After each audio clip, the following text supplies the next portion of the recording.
नमस्कार, मैं डॉक्टर विजय शुक्ल और आप देख रहे हैं न्यूज ट्रेक। उत्तर प्रदेश की राजनीति में एक समय ऐसा था जब सत्ता का चेहरा लगभग तय माना जाता था, ब्राह्मण नेतृत्व। आजादी से लेकर करीब 4 दशकों तक यूपी की राजनीति की धुरी ब्राह्मण नेतृत्व के इर्द गिर्द घूमती रही, लेकिन बीते 32 वर्षों से यह तस्वीर पूरी तरह बदल चुकी। आज सवाल सिर्फ इतना नहीं है कि ब्राह्मण मुख्यमंत्री क्यों नहीं बन रहा, बल्कि यह भी है कि वह ऐतिहासिक राजनीतिक परंपरा आखिर टूट कैसे गई। उत्तर प्रदेश के मुख्यमंत्री पद का इतिहास दो साफ दौरों में बटा दिखाई देता है। पहला दौर 1946 से 1989 तक का, जिसे ब्राह्मण नेतृत्व का काल कहा जा सकता है। दूसरा दौर 1989 के बाद का, जिसमें अब तक कोई भी ब्राह्मण मुख्यमंत्री नहीं बन पाया। आजादी के आंदोलन के आखिरी चरण में ही यूपी में ब्राह्मण नेतृत्व उभर चुका था। 1925 का काकोरी कांड इसका बड़ा उदाहरण था, जब अंग्रेजी हुकूमत के खिलाफ लड़ने वाले क्रांतिकारियों को अदालतों में बचाने के लिए कोई आगे नहीं आया। तब एक युवा वकील गोविंद बल्लभ पंत खड़े हुए। उन्होंने न केवल कानूनी लड़ाई लड़ी, बल्कि ब्रिटिश सत्ता को सीधी चुनौती दी। यही वह नेतृत्व था जिसे आजादी से पहले ही उत्तर प्रदेश में राजनीतिक दिशा तय कर दी। 1946 में जब अंतरिम सरकार बनी तो गोविंद बल्लभ पंत उत्तर प्रदेश के पहले मुख्यमंत्री बने। आजादी के बाद भी वही मुख्यमंत्री रहे। बाद में वे देश के गृह मंत्री बने, लेकिन तब तक यूपी में ब्राह्मण नेतृत्व की जड़ें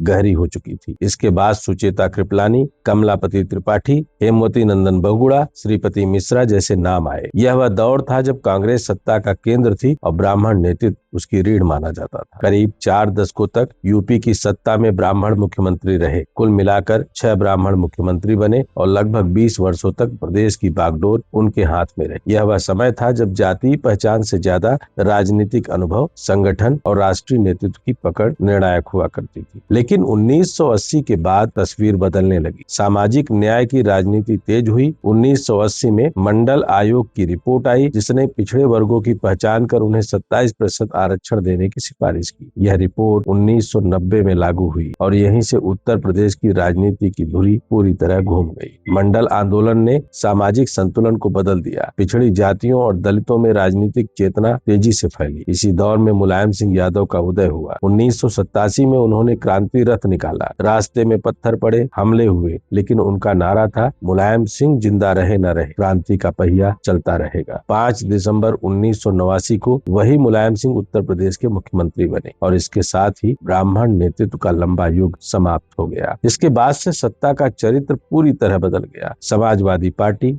बहुजन समाजवादी पार्टी, बहुजन समाज पार्टी और बाद में भारतीय जनता पार्टी, तीनों ने सत्ता संभाली, लेकिन किसी भी दल ने ब्राह्मण मुख्यमंत्री को आगे नहीं बढ़ाया। मायावती के दौर में दलित राजनीति ने अपनी जगह मजबूत की। सपा के शासन में यादव नेतृत्व केंद्र में रहा। 2017 के बाद भाजपा सत्ता में आई, लेकिन यहाँ भी नेतृत्व ठाकुर, बनिया और लोधी वर्ग के हाथों में रहा। ब्राह्मण राजनीति का अंतिम बड़ा प्रयास 2007 में दिखा, जब बसपा ने ब्राह्मण बहुजन सोशल इंजीनियरिंग के तहत चुनाव जीता। उस समय ब्राह्मणों ने बड़े पैमाने पर बसपा का साथ दिया और नारा था कि बाभन शंख बजाएगा, हाथी बढ़ता जाएगा। लेकिन सत्ता में आने के बाद उपेक्षा और कई मामलों में SC/ST एक्ट के तहत दर्ज मुकदमों ने इस वर्ग को फिर असंतुष्ट कर दिया। 2012 में वही ब्राह्मण सपा की ओर मुड़ गए। 2017 में ब्राह्मणों ने भाजपा को समर्थन दिया। उम्मीद थी कि नेतृत्व में हिस्सेदारी मिलेगी, लेकिन मुख्यमंत्री का चेहरा फिर भी गैर ब्राह्मण। 2022 में भी स्थिति नहीं बदली। कांग्रेस ने 2017 में शीला दीक्षित को आगे कर एक बार फिर ब्राह्मण चेहरे को उभारने की कोशिश की, लेकिन राजनीतिक समीकरणों और गठबंधनों ने उस संभावना को भी खत्म कर दिया। आज स्थिति यह है कि उत्तर प्रदेश की राजनीति में ब्राह्मण निर्णायक वोटर तो हैं, लेकिन निर्णायक नेतृत्व नहीं। सत्ता की धुरी अब जातीय बहुमत, सामाजिक गठजोड़ और संगठनात्मक ताकत पर टिक चुकी है। मंडल राजनीति ने जो संतुलन बदला, वह अब अस्थायी ढांचे में बदल चुका है। यही कारण है कि पिछले 32 वर्षों से उत्तर प्रदेश ने कोई ब्राह्मण मुख्यमंत्री नहीं देखा। यह सिर्फ एक व्यक्ति या समुदाय की कहानी नहीं, बल्कि उस ऐतिहासिक बदलाव की कहानी है जिसमें सत्ता की परिभाषा बदली, सामाजिक समीकरण बदले और राजनीति का चरित्र पूरी तरह रूपांतरित हो गया। आज सवाल यह नहीं है कि अगला ब्राह्मण मुख्यमंत्री कब बनेगा। सवाल यह है कि क्या उत्तर प्रदेश की राजनीति कभी फिर उस दौर में लौटेगी जहां पहचान नहीं, नेतृत्व प्राथमिकता हुआ करता था। अगर आपको लगता है कि ब्राह्मण सत्ता का सियासी हरण हुआ है, तो आप अपनी राय जरूर दें, और अगर आपको लगता है कि ब्राह्मण अपनी दुर्गति के खुद जिम्मेदार हैं, तो भी अपनी राय रखें। जय हिंद, जय भारत, वंदे मातरम।